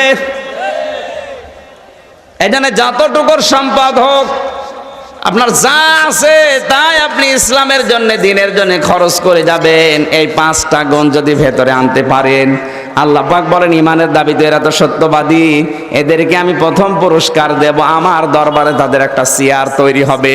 কি তৈরি হবে? লাহুম দারাজাতুন ইনদা রাব্বিহিম, তাদের রবের কাছে একটা চেয়ার তৈরি হবে। এখানে যদি একটা চেয়ার দিতেন দাউদ ভাইয়ের জন্য, ওনার যে মর্যাদা, অন্তত এই মাহফিলে সবার কি একই মর্যাদা? বলেন বলেন। আমির হামজার সাথে হাত মিলাতে এখানে সবাই আসতে পারে না, অথচ উনি সহজে হাত মিলাতে পারছে, কারণ চেয়ার পাশাপাশি। আল্লাহ পাক বলেন এদের পুরস্কারের প্রথম আমি আল্লাহ একটা চেয়ার বানিয়ে রাখবো আমার কাছে। কিয়ামতে কত মানুষ বিপদে হাবুডুবু খাবে, অথচ ওই বান্দা আমি আল্লাহর পাশে চেয়ারে, আমার নূরের চেয়ারে বসে থাকবে। 2 নম্বরে তাদের জীবনের যে ছোটখাটো অপরাধগুলো ছিল, যদি তাওবা করে আসতে পারে ওদের জীবনের অপরাধ আমি আল্লাহ মাফ করে দেব। আর তাওবা করলে শুধু মাফ করি না, ওই জায়গাটা পুরান নেকি দিয়ে পাল্টিয়ে দেই। রিজকুন কারীম, তাদেরকে আমি আল্লাহ সম্মানিত রিজিক দান করি। এখন রিজিক কাকে বলে? আমি রিজিকের ব্যাখ্যা লিখে এসেছি, বলবো? রিজকের যে ব্যাখ্যাগুলো আমি পড়েছিলাম কোরআনে তাফসিরের ভেতরে, আল্লাহর নবী জানিয়েছেন রিজিকের স্তরগুলো আবার আল্লাহ সাজিয়েছেন 4টা দিয়ে। রিজিকের সর্বনিম্ন স্তর হচ্ছে অর্থ সম্পদ, রিজিকের সর্বোচ্চ স্তর হচ্ছে সুস্থতা, রিজিকের সর্বোত্তম স্তর হচ্ছে পূর্ণবান নেককার স্ত্রী এবং পরিশুদ্ধ সন্তান, রিজিকের পরিপূর্ণ স্তর হচ্ছে আল্লাহর রিজাবন্দি এবং সন্তুষ্টি। এবং এর 4টা শব্দের আবার ব্যাখ্যা দরকার। এই দুনিয়াতে আল্লাহ যাদের সর্বনিম্ন রিজিক দিয়েছেন তাদের টাকা পয়সা অর্থ সম্পদের মালিক বানিয়েছেন। তাহলে টাকা পয়সা অর্থ সম্পদের মালিক যারা, তারা ভাববেন আমি রিজিকের সর্বনিম্ন স্তর পেয়েছি। কথা বুঝতেছেন? রিজিকের সর্বোচ্চ স্তরের তালিকায় আছে সুস্থতা। কি বললাম? এখানে কম বেশি সবাই অসুস্থ, পরিপূর্ণ সুস্থ কেউ আছে? নেই। যে কোনো রোগ দিয়ে আপনার শরীরের ভেতরে আছে। তাহলে পরিপূর্ণ সুস্থ যে লোকটা, সে লোকটা সর্বোচ্চ স্তর পেয়েছে রিজিকের। রিজিকের 3 নাম্বার স্তর কি? সর্বোত্তম স্তর। আর সর্বোত্তম স্তরের ভেতরে 2টা শব্দ আছে। 1 নম্বরে নেককার পরিশুদ্ধ সন্তান, আর পূর্ণবান স্ত্রী। এখন পূর্ণবান স্ত্রী হওয়ার জন্য আবার 4টা শর্ত আছে। কয়টা? বলেন বলেন। নেককার পূর্ণবান সন্তান এবং নেককার পূর্ণবান স্ত্রী, তারা আল্লাহর নবী 4টা শব্দ দিয়েছেন। এটা মেশকাত শরীফের 3272 নাম্বার হাদিসে আছে। নবীজি বলেন, স্বামী যেটা পছন্দ করে স্ত্রী ওই কাজ করে। স্বামী যেটা পছন্দ করে স্ত্রী ওই কাজ করে, যদি জায়েজ হয়। 2 নম্বরে, স্বামীর অনুমতি ছাড়া সফরের দূরত্বের বাইরেও বাড়ি থেকে বের হয় না। 3 নম্বরে, স্বামী যাদের পছন্দ করে না তাদেরকে ঘরে এসে আসতে দেয় না। 4 নম্বরে, স্বামী যেটা ভালো লাগে পছন্দ করে ওটা যদি জায়েজ হয় স্ত্রী ওইটা মেনে নেয়। আমি উদাহরণ বহু জায়গায় বলেছি। হাজারো স্বামী আজ পছন্দ করে বিয়ের পরে আমার মা বাবা আমার সাথে থাকবে, কিন্তু অধিকাংশ স্ত্রী এটা চায় না। রিস্কের 3 নাম্বার যে সর্বোত্তম স্তর, এটা আপনি আজও পাননি। যদি স্ত্রীর ভেতরে 4টা গুণ না থাকে, আল্লাহ আমাদেরকে যেন এই 4টা গুণ বিশিষ্ট স্ত্রী দান করেন। জোরে বলেন আমিন। 4 নাম্বারে কি বলেন তো? পরিপূর্ণ স্তর। পরিপূর্ণ স্তরের ভেতরে কি বলেছি? আল্লাহর রেজাবন্দি এবং সন্তুষ্টি। এটাই আসল। আল্লাহ রাব্বুল আলামিন এই 3টা পুরস্কার যেন দুনিয়া আখিরাতে মিলে আমাদেরকে দান করেন এই 5টি গুণ অর্জনের মাধ্যমে। আমার লিখিত যে বইগুলো আপনারা বিভিন্ন জায়গা থেকে নিয়েছেন, এই মেয়েদের এই 4টা গুণের উপরে আমি বই লিখেছি রিজিক দিয়ে। গাড়িতে আছে, মেয়েদের বইটা কিনে মেয়েদের পড়তে দেবেন। আজকের মতো শেষ করলাম। আমিন। বারাকাল্লাহু লানা ওয়া লাকুম ফিল কোরআনিল আযীম।